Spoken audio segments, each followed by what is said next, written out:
পাঞ্জাবে না গিয়ে যদি পাঞ্জাবি স্টাইলে চিকেন কষা খেতে চান তাহলে ভিডিওটি এক্ষুনি দেখে ফেলুন, একদম স্কিপ করবেন না। এই পাঞ্জাবি স্টাইলে চিকেন কষা বানানোর জন্য আমি নিয়ে নিচ্ছি 1 কেজি পরিমাণ চিকেন। এটাকে মিডিয়াম সাইজের করে নিয়েছি আমি।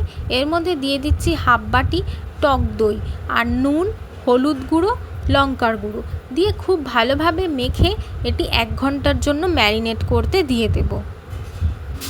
ওদিকে চিকেনটা প্রায় ম্যারিনেট হয়ে এসেছে।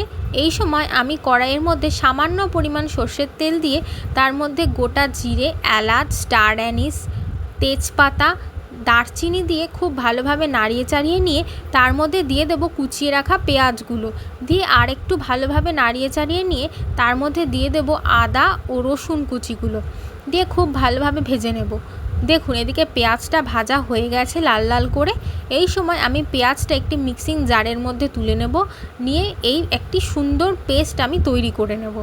আর এদিকে কড়াইয়ের মধ্যে একটু বেশি করে সর্ষের তেল দিয়ে ওই বেটে রাখা পেস্টগুলোকে আমি অ্যাড করে দিচ্ছি, দিয়ে খুব ভালোভাবে কষিয়ে নিচ্ছি। তারপর দিয়ে দেবো একে একে হলুদ গুঁড়ো, লঙ্কার গুঁড়ো আর কাশ্মীরি রেড চিলি পাউডার দিয়ে আবার মশলাটা খুব ভালোভাবে কষিয়ে নিচ্ছি। মশলাটা কষে আসলে তেল ছেড়ে গেলে ওপর থেকে দিয়ে দেবো আগে থেকে বেটে রাখা টমেটো পেস্ট আর পরিমাণ মতো নুন দিয়ে আবার খুব ভালোভাবে মশলাটা কষিয়ে নিচ্ছি। মশলাটা কষে আসলে দিয়ে দেবো ম্যারিনেট করে রাখা চিকেনগুলো দেওয়ার পরে খুব ভালোভাবে মশলার সাথে চিকেনটাকে ভালো করে মিক্স করে নেব। এরকম করে প্রায় 10 থেকে 15 মিনিট ধরে চিকেনটা কষাতে হবে। চিকেনটা একটুখানি কষে আসলে খানিকক্ষণের জন্য ঢাকনা চাপা দিয়ে দিতে হবে। দেখুন ঢাকনা চাপা দিয়ে দেওয়ার পরে একটুখানি জল বেরিয়েছে,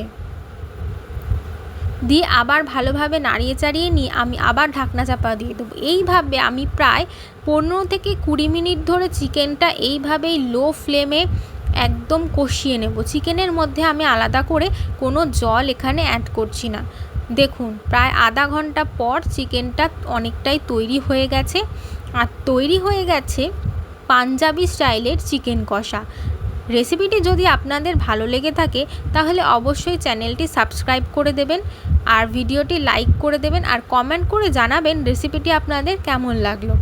ভাতের সাথে তো বাঙালিরা খেতেই পারবে, কিন্তু যারা ভাত খেতে পছন্দ করেন না তারাও রুটি, পরোটা বা নানের সাথে এই রেসিপিটি একবার ট্রাই করে দেখতে পারেন।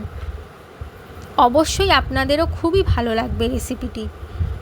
এরকম আরও ভিডিও পেতে গেলে চ্যানেলটি সাবস্ক্রাইব করুন।